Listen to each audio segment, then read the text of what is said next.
A trad wife influencer named Ariana is receiving thousands of hate messages on all her accounts. In the middle of a nervous breakdown, she sees a knife on the table and decides to grab it to self-delete. She collapses and her phone falls to the floor as it begins ringing with a call from Catherine. Ariana tries to reach it while crawling on a puddle of her own blood, but she dies before she can answer. This started a few weeks ago. In southern France, Catherine and her photographer girlfriend Diane are going on a vacation together. During the car ride, they see a castle near the road and Diane convinces Catherine to stop to explore.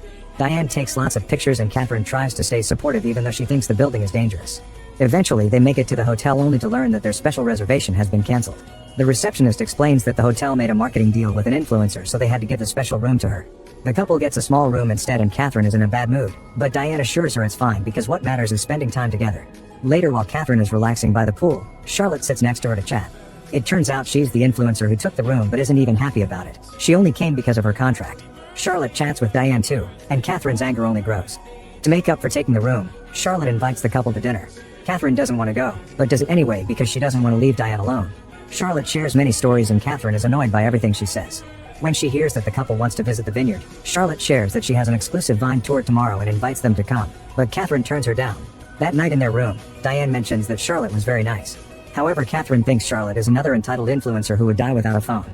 The next morning, Charlotte approaches Catherine at the cafe and reveals she sent Diane the tickets to the vineyard tour because she wants her to take some photos. She thinks Diane is very talented and plans to introduce her to her other influencer friends so she can get more work. A very annoyed Catherine tells Charlotte that Diane isn't feeling well, so she'll be her photographer instead. Moments later, Catherine takes Charlotte to the abandoned castle to take cool pictures. She even gets Charlotte's phone and her password, making it seem like part of the job. When Charlotte moves too close to the edge of a pit, Catherine pushes her down. The fall is long and Charlotte is now bleeding heavily, but she's still alive. Catherine goes down there and takes a picture of her while she begs for help with her last breath.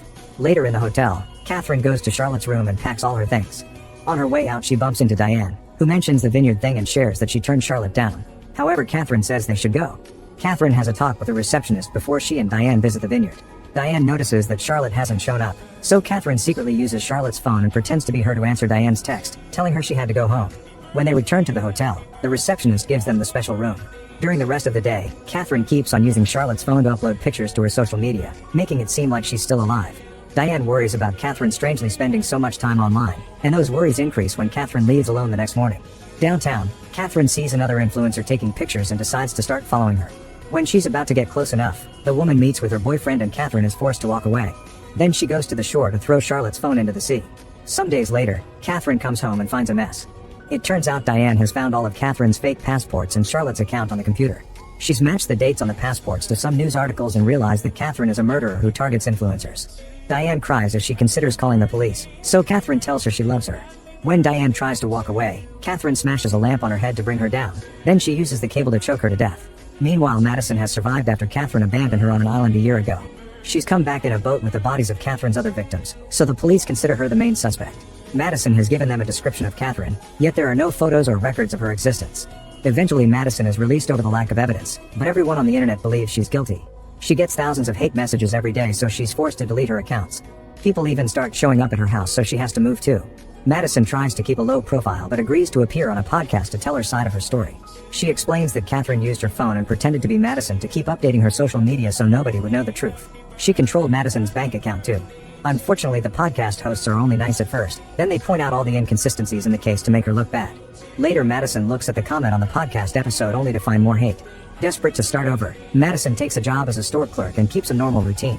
One evening, she reads about Charlotte's death and how her account said posts after her determined time of death. The next day, she starts getting hate calls on her new phone number. When she goes home, someone rings her bell saying they brought her pizzas, but she hasn't ordered any.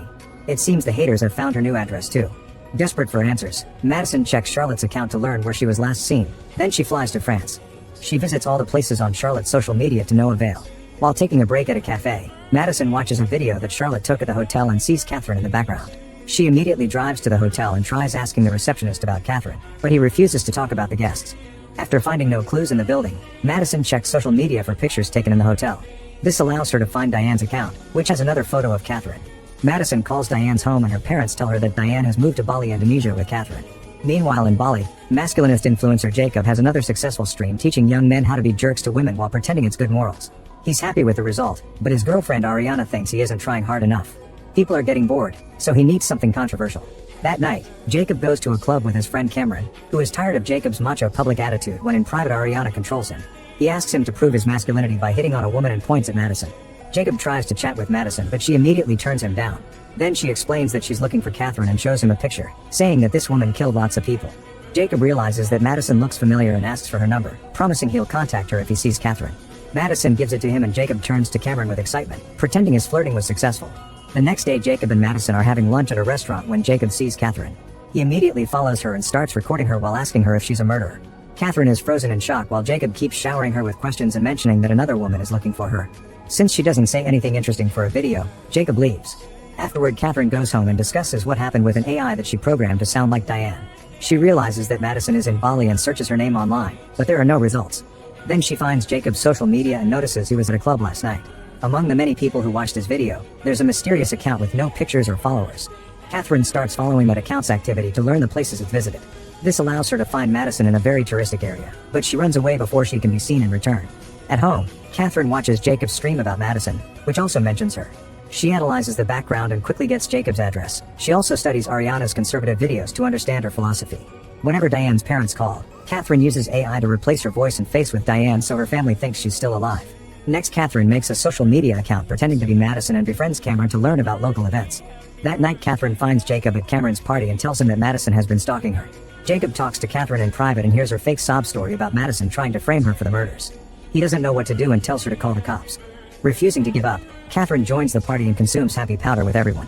As soon as she has an opening, she talks to Jacob in private again, saying he's the only one who can protect her. When she's about to kiss him, Cameron interrupts them. Catherine rushes to the bedroom and tries to get naughty with Jacob, who turns her down because he has a girlfriend. Instead, she asks for his help to catch Madison, so they agree to meet later. After Jacob falls asleep on the couch, Catherine steals his keys from his bag and uses a special device to drain his phone battery. Then she sneaks out of the house. Moments later, Catherine is breaking into Jacob's home. She gains access to his computer and installs a remote access program. Then she searches his files for anything incriminating and finds a video of Jacob watching Ariana getting naughty with another man and telling him that he likes it. At that moment, Ariana catches Catherine red-handed and threatens to call the police. Catherine pretends she's Jacob's lover, which leaves Ariana in such a shock that Catherine can just walk away. As soon as she gets home, Catherine uses the remote access program to get into Jacob's computer and upload the naughty video to the internet. While waiting, Catherine remembers how she met Diane a year ago. After the incident with Madison on the island, Catherine flew to France and tried to lay low.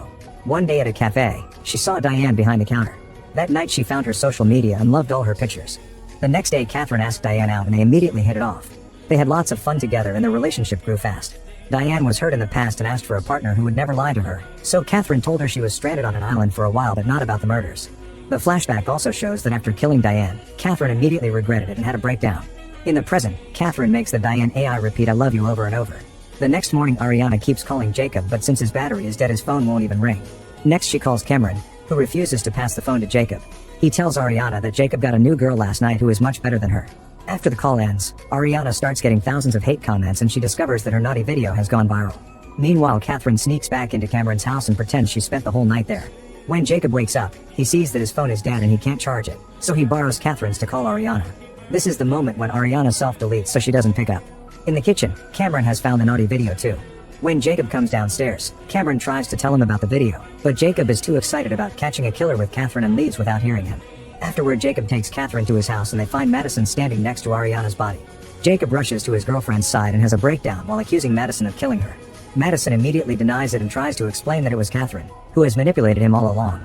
Catherine also denies it and both women start screaming at the same time, saying the other did it.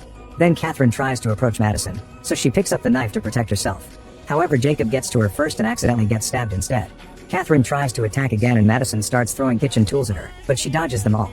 Then the women start fighting and Madison tries to use a bottle as a weapon. However, Catherine kicks it out of her hands. The fight continues and after failing to choke each other, they roll over the table and fall on pieces of broken plates. While Jacob finally passes out, Catherine grabs a plate shard and slashes Madison's face. A chase ensues and Madison keeps pushing furniture, but nothing seems to stop Catherine, who tackles her and starts beating her up. Madison picks a pool ball and hits her in the face to throw her off.